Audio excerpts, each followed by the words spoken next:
Salut, bienvenue dans le témoignage. C'est encore une grâce de vous retrouver avec plaisir dans le témoignage. Aujourd'hui, nous recevons encore un invité de taille. Seulement que vous avez vu souvent sur Facebook, un de ses posts façon là, mais je n'en dirai pas plus, je le laisse se présenter. Alors bonjour la famille, je suis Jean-Christian Biaka, juriste, collaborateur du commissaire de justice et grouilleur. Je suis aussi un serviteur de Dieu, si on peut le dire ainsi. Je suis aussi dans l'équipe de la baraque, vous avez pu nous voir sur les réseaux, et je suis dans les témoignages.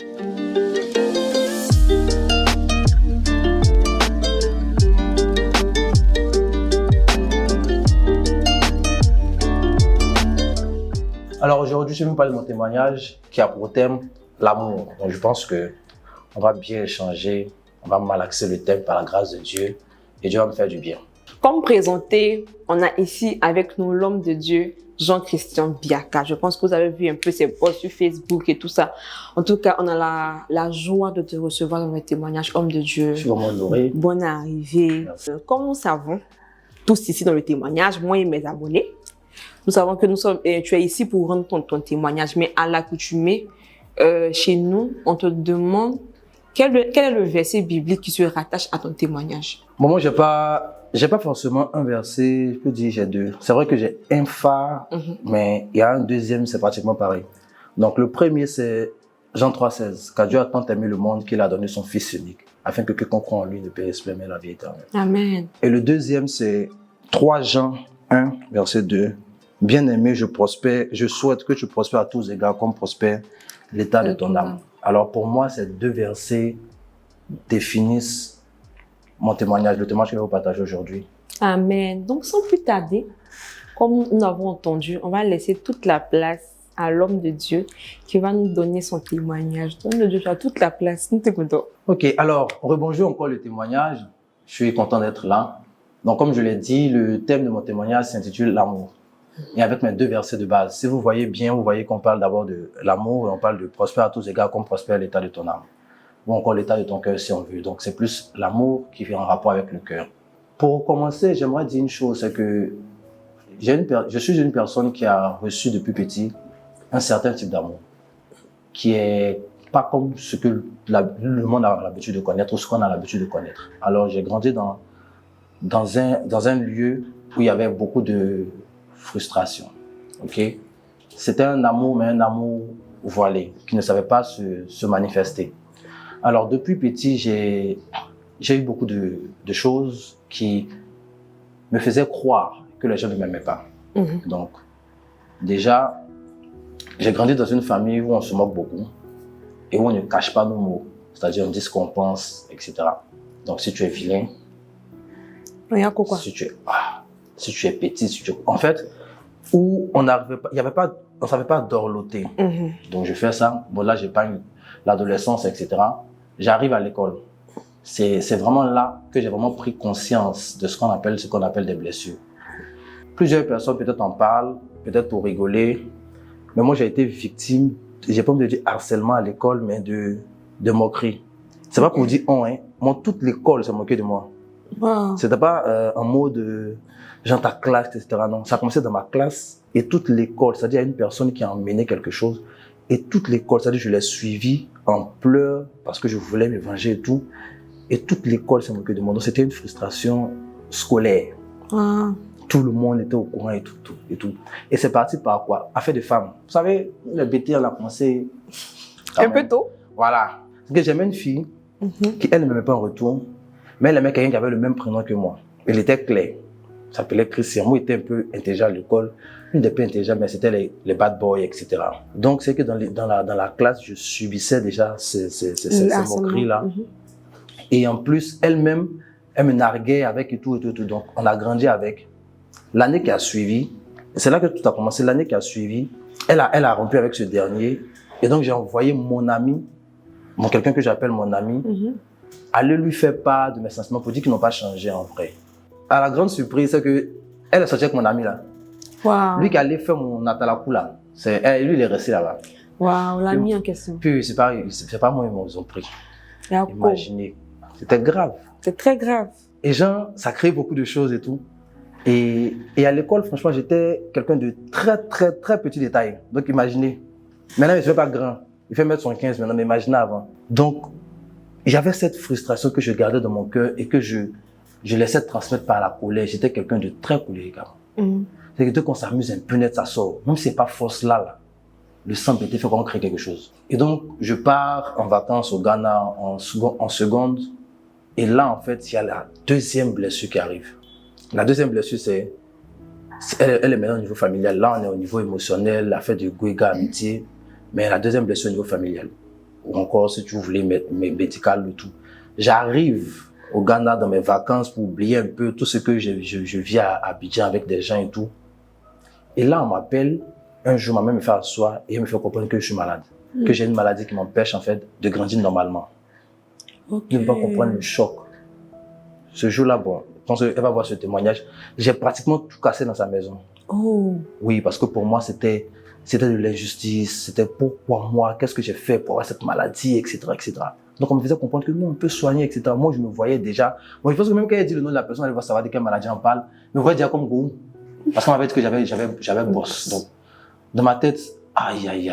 Je suis désolé, tonton Gourou, si tu vas voir ce message, c'est pas pour te vexer, mais je me dis, déjà, on se moque de moi. Je n'ai pas de chérie, je ne peux pas avoir quelqu'un, j'ai des amis, mais pas comme je veux. Donc, avec ce handicap, ça va être pire, en fait. Donc là, imagine, je suis devenu quelqu'un de renfermé, de méchant. Et je rentre sur Abidjan, on va à l'internat. Et on doit me soigner. La femme qui soigne, les tantes bétails n'ont aucune compassion. Elle dit que de partir kauler à l'internat. Donc on doit me kauler sur moi à l'internat. Donc tu imagines, déjà là encore, on a commencé à m'appeler combien à l'école. Parce que tu dois me mettre sur toi parler. C'est un choix. En fait, là, je viens, c'est quoi? C'est un choix entre guérir et être accepté par les autres. Soit tu veux être accepté par les autres, tu rentres dans le cadre, soit tu veux vraiment guérir. Donc, à ce jeune âge-là, il faut faire un choix. Et ma mère m'a fait un choix, elle m'a dit, si tu te soignes, tout ce que tu veux, tu vas avoir, etc. Mais si tu ne veux pas te soigner, que tu veux aider tes amis, de toute façon, ils se moquent de toi déjà. Ils vont continuer à le faire. C'est ça. Et je ne vais jamais cesser de remercier Dieu pour ma mère. C'est un pilier, etc. Donc, elle me dit ça, je prends sur moi, j'arrive, mais je ne respecte pas le médicament en pays quand même. Et à ce que tes parents disent, et puis à ce que toi, tu vis. Donc, le matin, c'est manche-coude kaki. Donc, normalement, je dois mettre partout là. Parce que même si vous voyez, mes bras ne sont pas... Bon, bref. Donc, je dois mettre partout là. Donc, vu que mon truc est là, je mets jusqu'à ce que ça n'arrive pas à mon truc de kaki. Et là, mon pantalon, etc. Mais après, les gens commencent à savoir. Vu que je suis à l'internat avec des gens, on est dans la même classe. Mais par la grâce de Dieu, je n'ai pas regardé ça. Et j'ai fait mon traitement. Je me rappelle de seconde à première, il faisait 1m49. Oui. Donc, en fait, je cachais toute ma frustration dans les études. Comme je suis arrivé en seconde à l'internat, je me suis dit, il y a une seule manière de te faire respecter ici, ça va par la force, ils vont te frapper. Et c'est ça qu'il était quand même poli. Il parlait mal, mais il parle un peu toujours mal, mais là, il peut pour ça. Donc, ce qu'il fait, c'est quoi? École. Donc, je jouais pas eux. Ou sortir t'amuser. Au moins, je suis premier de classe, d'autres peuvent me protéger pour qu'ils fassent leur S6. Donc, on va me frapper. Donc, j'étais à l'école, moi, je m'occupais de faire mes études. Donc, de seconde à première, je passe de 1m49 à 1m58. Le traitement. De première à terminale, je passe de 1m58 à 1m65. C'est-à-dire qu'il y a une croissance qui... Et là, de 1m65, je suis passé, c'est venu à 1m75 et tout. Bon, là, ça peut bouger en cas de diamètre. Tu vois? Et donc, à Dabo, il y a eu ces frustrations-là, mais par la grâce de Dieu, il ne faudrait pas qu'on montre seulement les mauvais côtés, il faudrait qu'on montre les bons côtés. Mais je partais à l'église, je viens d'une famille chrétienne, mais je n'étais pas vraiment chrétien. Donc, un jour, fatigué de tout ça, je me suis assis un jour et j'ai dit cette phrase qui a peut-être résumé toute ma vie. J'ai dit, il est impossible pour moi que je fasse vivre aux gens ce que moi, ils m'ont fait vivre. Donc, je me dois de transformer mes défauts en qualité, mes faiblesses en force. Donc, pour moi, il est impossible que je sois là et puis quelqu'un ne soit pas heureux. Voilà pourquoi, si vous voyez qu'on a commencé, on va rigoler, etc. Pour moi, c'est la clé de la réussite. C'est la clé du bonheur. Parce que j'ai toujours voulu être avec des gens avec qui on va s'amuser, on va rigoler, qui vont t'aimer pour ce que tu es, qui vont pas se moquer de toi, etc. Donc, pour moi, c'était à un moment où, même quand mon ami est malade, on appelle, et un de mes amis il était malade un jour, sa camarade lui dit, m'appelle bien qu'elle va te faire rire. Pourtant, il était assis, ça me dit, mais c'est pas votre guignol, vous êtes vous venez pour qui? Tu vois, mais pour moi, c'est vraiment quelque chose de bien. Ce que les gens, et c'est ce que moi je veux que les gens comprennent, ce que les gens n'ont pas pu faire pour toi, tu dois le faire pour leur montrer. Et donc, j'arrive à l'internat, bon, je finis le bac, on arrive à IUA, etc., à l'université. Il y a encore beaucoup de choses qui se passent. Mais j'ai pas compris que tout ce que j'avais emmagasiné allait changer ma nature. Et c'est là que j'arrive à l'internat. Pour ceux qui ont fait IUA, ceux qui ont fait IUA avec moi, ils savent ce que Jonathan a dit, c'est ça qui est arrivé. J'ai commencé, et même avant d'avoir le bac, j'ai commencé à prendre toutes ces frustrations-là pour jeter ça quelque part. Donc, j'avais commencé à amasser les copines. Il y a des copines qu'ils n'avaient jamais vues. C'était mes goûts. On s'était jamais vus. Sur Facebook, sur les réseaux. Wow. Tu vois, genre, lui, il le connaît. Il m'a un jour mis en statut. Elle avait dit qu'il me plaît. Il m'a donné le contact. On a parlé. On est venu Goïga. Moi, il est venu se demander de Goïga. On s'est jamais vus. Une fois, on était au tableau et mon ami tentait de compter mes chéris. Genre, en premier, j'avais 12. Je connaissais pas 4 dedans. Il y a 4 qui étaient moi à Dabou. Puis le reste, c'était à Abidjan. Wow. C'était pas quelque chose dont j'étais fier, tu vois, mais c'était pour moi une manière de montrer que, ouais, maintenant je peux avoir, je me prends. Et figurez-vous que, bon là, je suis désolé, elle dit ton nom, elle n'a pas dit ton nom, elle a dit qui tu es. La fille qui m'a donné le main de 4 ans, mais puis 3e, elle est revenue en seconde. Wow. En seconde, elle a changé. On n'est plus là. Ils ont vu. Quand c'est vu comme ça, la fille, elle et moi, elle est revenue en seconde et on a commencé à flirter, etc. Tout ce qui est dans ma tête, c'était la vengeance. Oui, parce que tout ce qu'elle m'a fait subir, elle a présenté ses excuses, elle était sincère, vraiment, c'est vraiment une bonne fille, elle s'est convertie, même elle est en Christ maintenant. Mais genre, tout ce qui est dans ma tête, c'était vraiment la vengeance. Pourquoi? Parce que mon cœur était blessé. Wow. Mon cœur ne prospérait pas. Vous voyez? Et donc, il y a eu toutes ces choses-là. Et même en terminale encore, là encore, il y a eu gourmet d'une fille, mais elle, là même, son gourmet m'a fait mal. Tu vois? Donc là encore, et elle aussi, même chose, l'année qui a suivi, elle est revenue. En fait, moi, dans ma tête, il n'y a pas une fille, ça c'est pas pour me glorifier, et ça, mais je ne suis même pas content pour ça, mais il n'y a pas une fille qui m'a fait du mal, qui n'est pas attrapée. Ah non, elle tout mon temps. Et pour tout mon temps, il t'attrape. Tu vois? Donc, ça montre à quel point j'étais vraiment blessé, en fait. Puis, et j'arrive pour pouvoir attendre quelqu'un revenir pour te venger, ça prouve à quel point tu étais blessé. Ah, c'est pas petite blessure. Ah, vraiment. Donc, à l'internat, à IUA, on arrive là, c'est gâté même. À IUA, là, on est rentré dans un univers bizarre. Je me souviens que mon grand cousin m'a dit, tu es intelligent, à IUA, il y a femme, il faut faire ton école. Moi, heureusement, je viens d'une famille, par la grâce de Dieu, c'est pas de l'orgueil, très intelligente. Dans notre famille, on n'a jamais repris de classe, toujours, tac, tac, premier, seconde, première, terminale, premier partout. Donc, j'arrive, il y a mon école qui est là. Mais j'ai vu les filles là. Elles sont là comme ça. Donc, c'est comme si je vois même comment il y a démontré aux gens que, c'est dur. Malgré le fait que je sois petit et tout là, ce que Dieu m'a donné, la beauté, et puis peut-être le fait de rigoler. Parce qu'avant, on ne draguait pas. Avant, on rigole, on te fait rire. Quand tu ouvres tes yeux nets, c'est fini. Donc, comment, en fait, tu allais me montrer, comment tu allais mettre en place ce truc-là? Par la grâce de Dieu, je n'ai pas laissé mes études. Parce que moi, je n'aime pas échouer. Amen. Donc, première année, valider toutes mes sessions, un coup. On arrive, deuxième année, on arrive dans les élections. Bon, ceux qui connaissent un peu UA. Élection, c'est comme l'élection du président. On avait un budget de plusieurs millions. On venait avec des voitures, on invitait des artistes, etc. Donc, je t'assure qu'on a fait des listes. Chaque personne avait sa liste de femmes. Oui, c'est que toi, donc ton ami ne touche pas. Vous, chacun montre. Celle-là m'appartient, ça c'est pour moi, ça c'est pour moi, ça c'est pour moi. Chacun montre et on ne touche pas. Et on a fait vraiment des choses qu'on a regrettées. Moi, il y a beaucoup de choses, franchement, que j'ai regrettées à IUA. Et jusqu'à ce que j'en ai marre. Jusqu'à ce que j'en ai marre. Et je me souviens, c'était pendant la période de Covid. Par la grâce de Dieu, moi, personne ne m'a, c'est pas de l'orgueil encore, mais personne ne m'a évangélisé. Personne m'a dit, donne ta vie à Jésus. Je viens d'une famille de chrétiens. Il n'était pas vraiment chrétien. Parce que souvent, il quittait l'église et puis je fumais. Donc, le même jour. Donc, il ne partait pas à l'église parce qu'il faut partir. C'est parce que chez les évangéliques, vous savez un peu, c'est 8h, 15h. Tu ne vas pas à l'église dimanche, tu ne manges pas. Mais tu as dormi très tôt. Donc, tu es obligé de. Donc, on partait à l'église par coutume, pas par amour pour Jésus. Donc, pendant la période de Covid, en 2019 déjà, j'ai ma dernière relation à distance qui s'arrête. Et là, la fille, j'ai senti que c'était plus ça. Je lui demande si tu m'aimes. Elle me dit, c'est l'amour, mais c'est l'habitude. Wow. Parce qu'on ne se voit plus trop. Bon, en ce moment, moi, si t'es pas fidèle, ça m'a pas trop fait mal. Mais quand même, c'est elle que j'aimais. Donc, le fait de la laisser, et j'ai commencé à me poser des questions.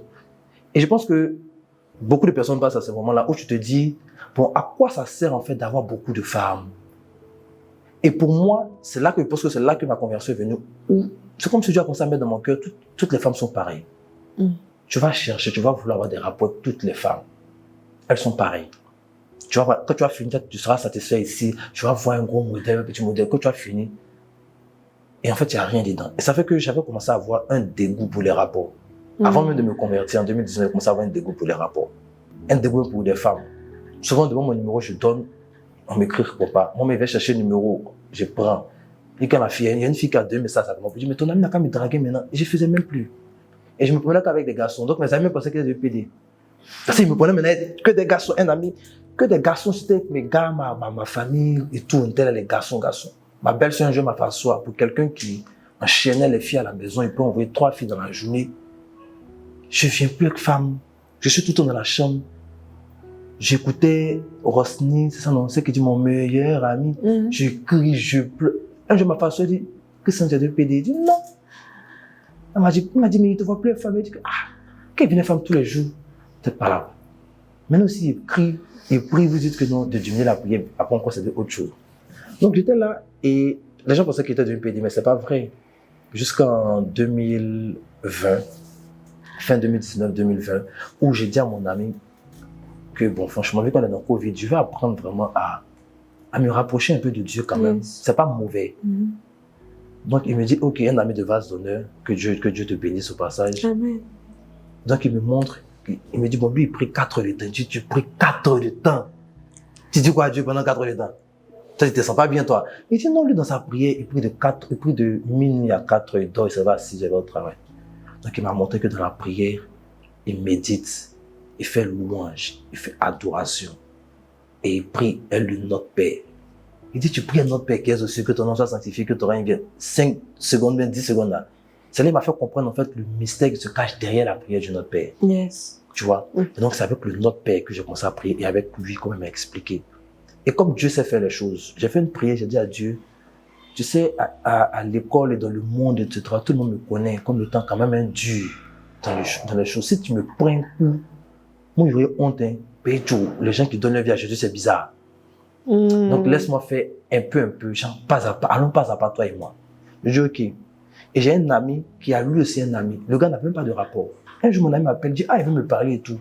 Et il donne le téléphone à son ami qui n'avait pas de rapport. Et son ami me donne la réponse de Jésus. En mode, est-ce que quand j'ai donné ma vie pour toi, j'ai donné un bras après avoir donné un bras. J'ai donné les 2 mains entièrement. Wow. Puis je me suis donné entièrement à toi. Je ne te donne pas à moi un peu. Soit tu te donnes, tu ne te donnes pas. Est-ce que tu sais combien d'âmes sont en train de mourir parce que tu n'as pas encore parlé de moi? Wow. Le même soir, dit que Jésus et moi, comme ça les gens vont mourir à cause de moi. Et donc c'est vraiment là que... Il y a eu le déclic en fait. Non, laisse. Le même soir, sur Facebook, sur WhatsApp, faut laisser, j'ai commencé à enchaîner. En fait, c'est que je n'ai jamais arrêté de relation avec les filles avec qui j'avais des rapports et tout. Je n'ai jamais dit, bon, toi, j'ai donné ma vie à Jésus, c'est bon. Non, il n'a pas fait ça. J'ai commencé à enchaîner des messages de Jésus sur WhatsApp. Tout le monde est parti. Wow. Je faisais près de 200, en 2020, 200, 300 vues. Je suis descendu à 50, 80. On regardait même plus mes statuts. Ça ne m'intéressait pas. En fait, ce qui était dans ma tête, c'était, est-ce que tu sais combien de personnes te mourir parce que tu n'as pas encore donné ta vie à Jésus? Je n'ai pas donné ma vie pour toi un peu, j'ai donné entièrement. Ces phrases encore résonnent dans ma tête. Donc, entièrement, j'ai commencé à prier. Et Dieu sait faire les choses. Dieu m'a commencé à me connecter à des gens. J'ai une grande sœur qui était la grande sœur de mon ami, mais c'était une amie. Donc, un jour, elle m'envoie un message. Elle me dit, mais toi, vu que tu es au Ghana, il y a des chansons ghanéennes, tu mets en statut de temps là, je veux écouter. Et lui, on voit, elle écoute, on parle et tout. Elle me dit, mais je prie avec quelqu'un. Si tu veux, on peut prier ensemble. C'est Covid, on fait rien. Donc, je dis, ok. C'est ce gars qui devient plus tard mon père spirituel. Yes. On priait de minuit à 8 heures. Wow. Laisse tomber. On a commencé à 2, 3.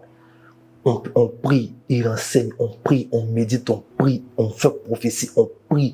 Moi-même, on était fatigué. Les voisins ont commencé à, sont venus taper une fois pour dire qu'on avait fait trop de bruit. Mon frère m'a dit, bon, ok, il a diminué, mais pas arrêté. J'avais vraiment ce feu, ce zèle-là de connaître Jésus, de parler de Jésus. Donc, on prie, etc. Et maintenant, on me parle de appel. On me parle de parler en langue. Pour moi, le parler en langue, c'était la plus grande dimension de la spiritualité. Ah oui. Il y a un frère même que vous connaissez, Jean-Hugues. C'était qu'il parlait de parler en langue. Il dit, Jean-Hugues, parler en langue, c'est quand c'est baptisé en reçoit. Il dit, non, Christian. Il faut aspirer à ça. Et c'était les gens que nous on suivait parce qu'eux, ils avaient donné leur vie à Jésus avant nous. Il dit non, il faut aspirer à ça. Aspirer, c'est quoi, frère? Aspirer, c'est les trucs. Il dit non, faut dire à Dieu que tu veux le parler. Dans ma tête, Et puis, je voulais plus autre chose à part parler en langue. Non. Regarde, je suis pris en français quand je dis, ah, tu veux parler en langue. Et je sentais que j'avais reçu parler en langue, mais il y avait, comme d'habitude, comme pour tout le monde, il y avait ce blocage-là, etc. Yes. Donc, après le parler en langue, me parle de l'appel. Donc, je sens de mon cœur que Dieu me dit, tu es un évangéliste, tu dois parler de moi partout. Mais il dit que non, moi, j'ai fait cette prière, dis aux gens, donc à venir me dire. Parce que si tu me dis, il peut ne pas entendre. Donc, dis aux gens, donc à venir me dire. Donc, c'est comme ça que pendant la prière, l'ami de mon père spirituel, le secteur du Christ Santiago, son ami dans la prière, me dit, Biakadio me dit, te dit que tu es un évangéliste. Il dit, très bien. Ah, c'est un. Very good. Et donc, après, mon père me dit, tu as reçu le parlement, mais arrête, en fait, de bloquer tout. Et donc, le même soir, il me fait écouter une autre vocale. On a parlé de ça tout à l'heure, d'un homme de Dieu qui est un mentor, un grand mentor pour moi. Il me fait écouter cette note vocale. Donc, j'écoute la note vocale tout le soir. Et pendant que j'écoute, je parle en français. Je dis, Seigneur, je soupire après ça et tout. Dès que la note vocale finit, automatiquement, ça sort. Et en fait, ce qui m'a plu dans cette note vocale, la note vocale elle expliquait en fait que je ne peux pas commencer à parler comme tu parles normalement. Un enfant commence par des onomatopées. Donc, faut pas t'en faire, tout ce qui sort de ta bouche, fais. Donc, quand c'est sorti, je n'ai pas cherché à dire que non, ça c'est mon inspiration. J'ai fait une fois, 2 fois, mais j'ai eu peur, j'ai bloqué. Donc, le soir, on devait prier avec mon père. Mais le soir, c'était tellement terrible quand mon père était obligé de prier pour que j'arrête. C'est comme un feu qui était en moi. J'ai parlé en langue toute la nuit.